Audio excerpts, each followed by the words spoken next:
12h-13h, France Bleu Lorraine Midi. Isabelle Margot, bonjour. Bonjour Frédéric. Un paquet de coton, du papier toilette, on pourrait l'acheter en vrac, mais c'est pas ce qui se passe. Non. On l'achète dans des emballages en plastique. Il vaut mieux quand même pour transporter son papier toilette, mais c'est quand même mieux d'avoir 12 rouleaux dans un seul paquet. C'est vrai. Et en plus, quand il est joli, c'est pas mal. Et tout ça, c'est fabriqué, ça part de petites billes de plastique que j'ai vues, je vais vous emmener dans l'usine dans 2 secondes, et tout est fabriqué à Vecou, dans les Vosges, chez Semo Packaging. C'est une usine qui fait partie du top 15 des fournisseurs, tenez-vous bien Frédéric, du top 15 des fournisseurs européens en matière de packaging de produits d'hygiène. Donc effectivement, couches pour bébés et adultes, coton, papier toilette. Donc l'entreprise fait partie d'une holding, le groupe Excelrise, qui par ailleurs emballe aussi des packs d'eau et de soda, mais ailleurs en France. Avec coup, Excelrise a investi 1,5 million d'euros en 5 ans dans cette entreprise, et notamment 400 000 dans de nouvelles machines très performantes qui sont fabriquées pas loin à Remiremont. Elle est en pleine croissance. On écoute Laurent Rinfraîchi, les directeurs de production. Donc là, nous arrivons dans l'atelier extrusion. Donc c'est la première étape du process. On récupère les granulés qui viennent de chez nos fournisseurs tels que de gros pétroliers. On fabrique une bulle, ce qu'on appelle une bulle soufflée. On va monter la bulle à peu près à une quinzaine de mètres pour ensuite venir l'écraser, la passer dans différents systèmes de rouleaux et enfin faire le film et en bobine comme on l'a vu tout à l'heure. On veut se spécialiser donc dans la fabrication de films d'hygiène, donc hygiène féminine, les sacs dans lesquels on a les cotons à démaquiller, ainsi que les sacs de couches pour les bébés ou également les sacs ou les films pour l'emballage du papier toilette.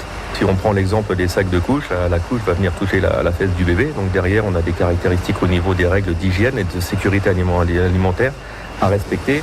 Et les sacs sont aussi très techniques puisqu'on a des résistances à respecter et d'autres formulations également.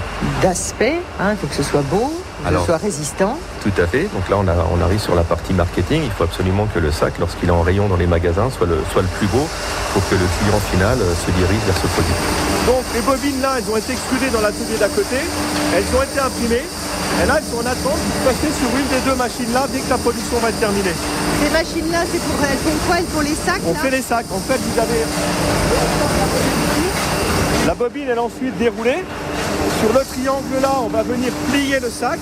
Et ensuite, tout au long du process, on va faire des perforations, les poignées, la soudure, découper le sac, le mettre en liasse, le décharger avec le robot et ensuite l'emballer. C'est vrai qu'on a une activité assez soutenue avec des tonnages très intéressants.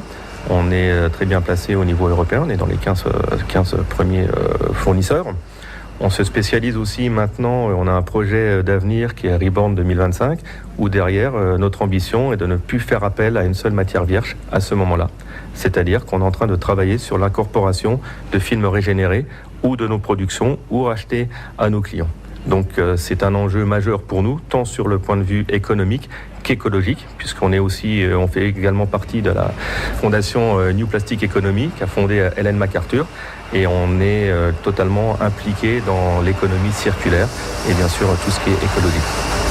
Et voilà, donc ça se passe à Vecou dans les Vosges, avec une petite information, c'est que tous les déchets qui sont récupérés sont revendus à une société dont le bénéfice est reversé à une association qui s'appelle Semo Pedro, et voilà, donc...